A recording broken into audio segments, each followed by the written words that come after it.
put things on paper because we can talk to y'all for 50 years about it, but being able to see the definition, you know? All right, branding. And we still on branding. Branding, a brand is an identifying symbol, mark, logo, name, word, and or sentence that companies use to distinguish their products from others.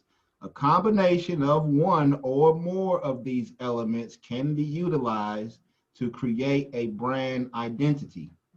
And that is what we mainly been talking about with your body language, what it says, your brand identity. Legal protection given to a brand name is called a trademark. All right, I want to go over a quick something. Now, are y'all familiar with these brands? You can shake your head, yes. Just out of curiosity, we can do it one at a time, but out of curiosity, Uncle Remus or Harold's? Describe what is the difference in these brands? What is somebody that goes to Uncle Remus versus somebody that goes to Harold's? Do you have an image of that person in your head right now? Do you know what that person looks like? You can shake your heads, yes or no. I think we got some West Siders in the group. Some West Siders, I see it. She said, I know what they look like. They look like me. But Sox versus the Cubs. Now, somebody get on the screen. I need whoever got the answer. Because the way that hold on, let me, okay, now I can see everybody. Okay, never mind, I figured it out. So, describe a Cubs fan to me. Like anybody in the group who feels comfortable answering this question. Describe a Cubs fan. Anybody? Y'all. Tatum, Deja, Dira, Davion. Wait, you want me to describe like a Cubs fan? Yeah, like when you think of a Cubs fan, what is the image that comes in your head?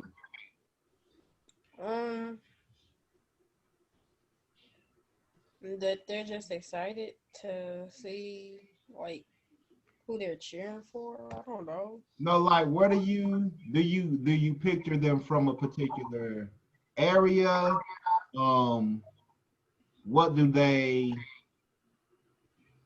their family look like? Oh, I don't know. I'm sorry, I can't answer. No, the thing is, it don't feel it's no wrong answer. I'm just curious, what y'all's take on it is. One, I thought this was like some super, because I'm originally from North Carolina, okay? So, like so I was like, I'm gonna pick some super Chicago stuff that they may know, you know what I'm saying?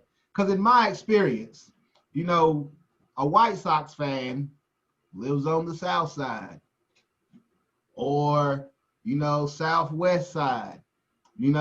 People that eat Harold's chicken live on this side of town. They do these things. People that, okay, I will make, let's do an easier one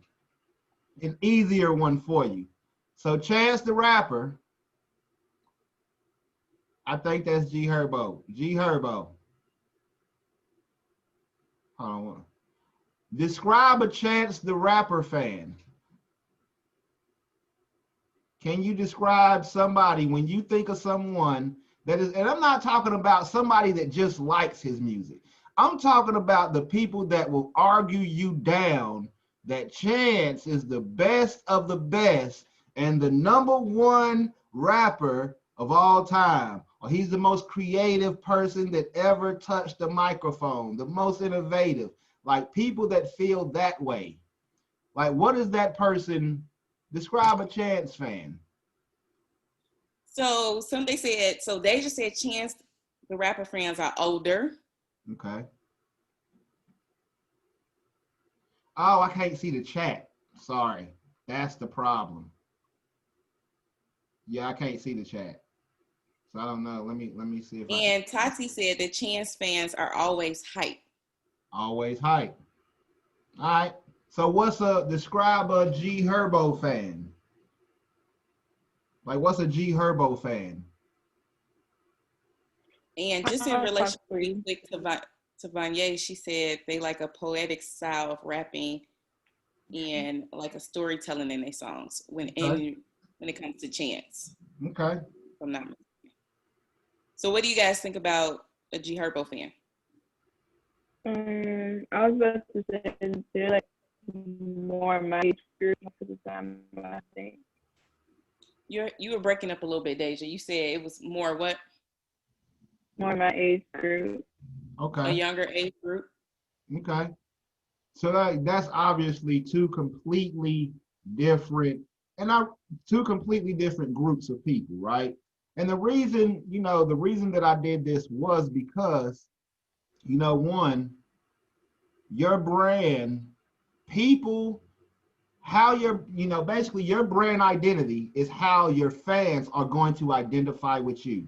And honestly, when you start thinking about trying to build a fan base or followers, because that's another big difference.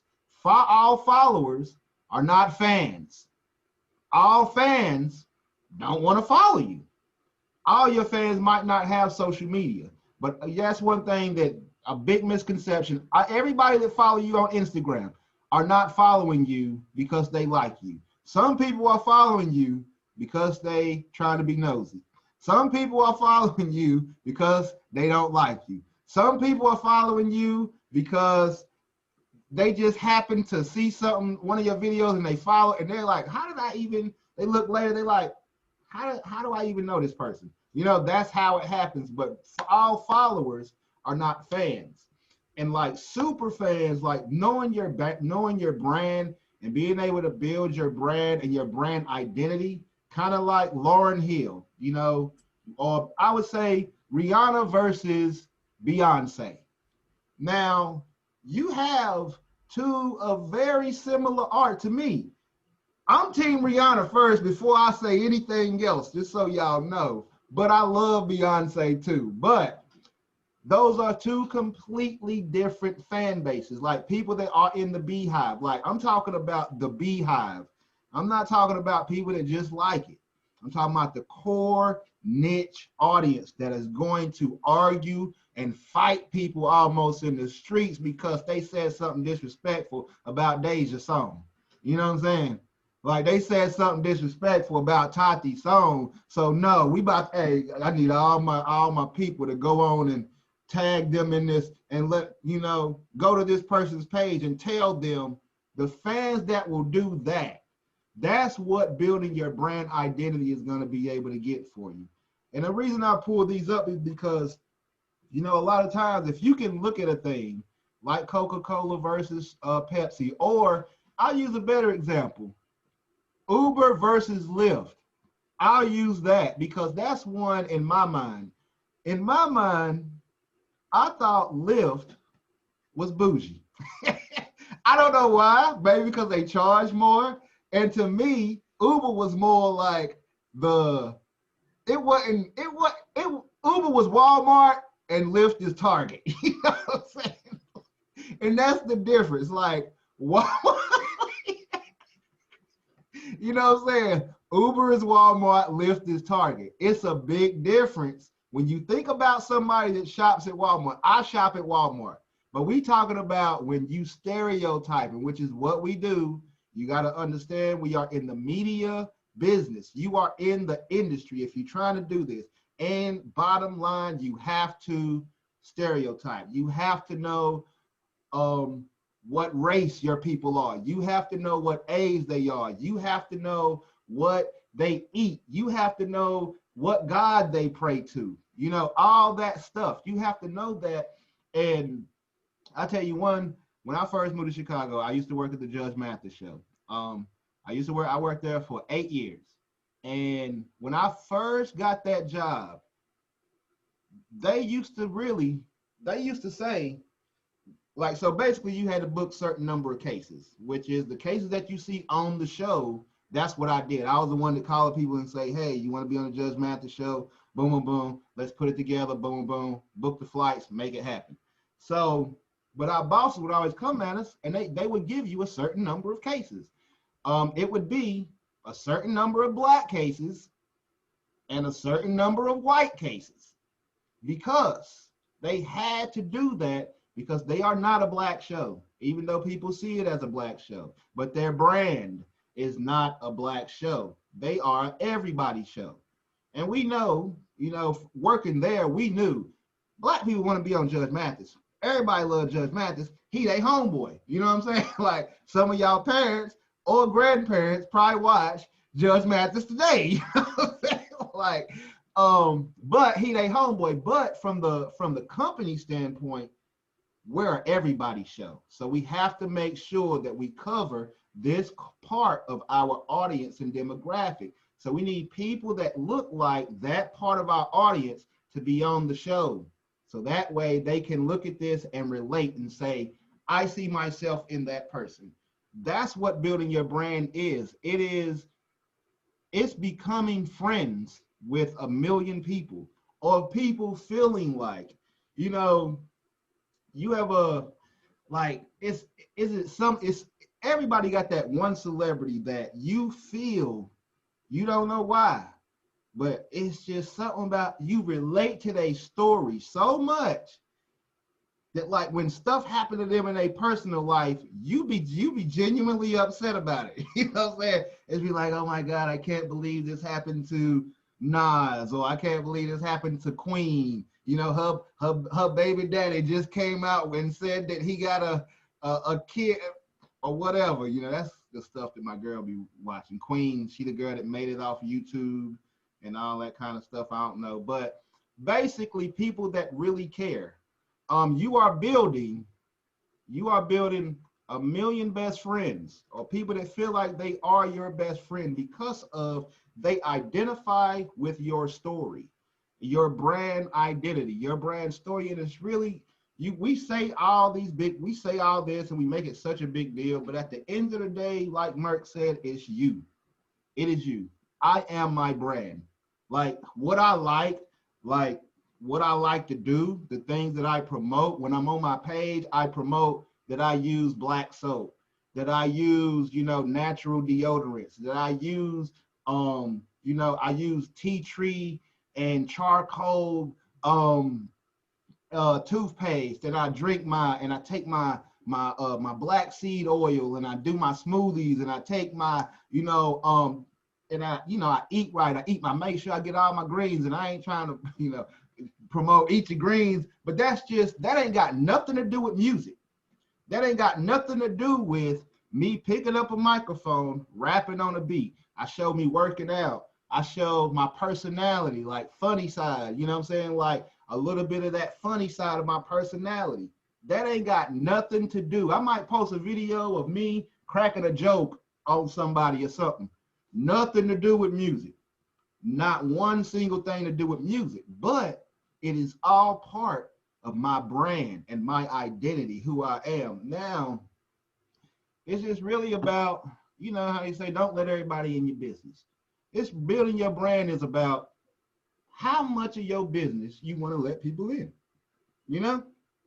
Really, you could be Cardi B and have all your business out there where people know that you and your husband broke up and then he apologizing on stage, and that's part of your brand. That drama is part of her brand in a sense. You know what I'm saying? That drama is part of her brand.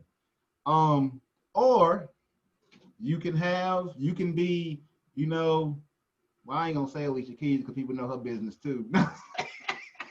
Or you could be Beyonce, where a part of her is the mysteriousness, because you don't know anything for real about her life and her business.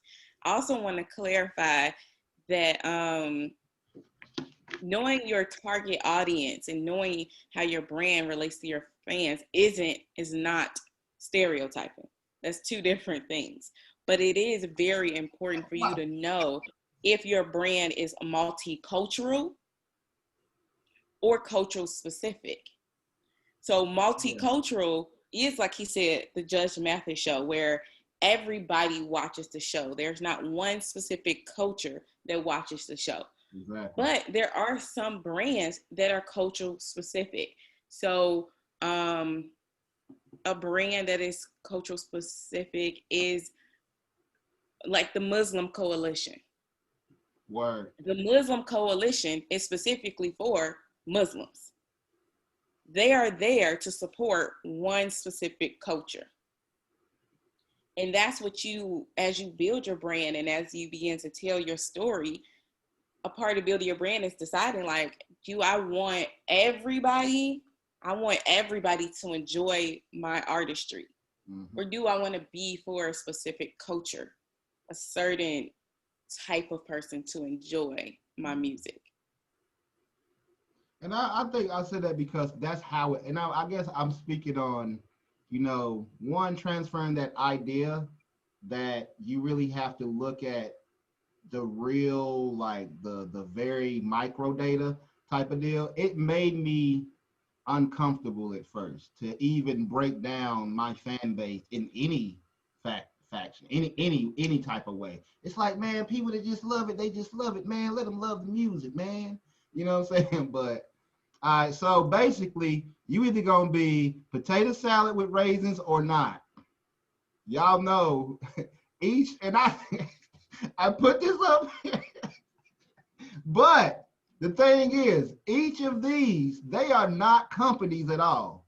But each of these brands, you know what the story is behind each of these items because they have officially been branded with the stories that have been told and the horrors of raisins inside of your potato salad. All right, last. So basically, define your story. Define your story and how you want to be perceived by your customers. Let me lower this real quick because I cannot see the rest of that. How you want to be defined by your customers. What do you want people to say and feel after experiencing your product, aka after they listen to your music? What is the feeling that they supposed to have? The experience is a promise that you are making to your customers. Like just like right now with Beyonce, how she is like super, like she did the Lion King, she got Black is King. A lot of her stuff just leading up to this has been super pro-Black. It makes you feel good about being yourself and about your, whether it's your hair or whether it's being brown skin or whether it's, whatever it is, like that's intentional, and like her whole brand is now, around the whole, the Black image and uplifting the Black image and all that. That's very intentional, So like basically, example, what do you want people to say?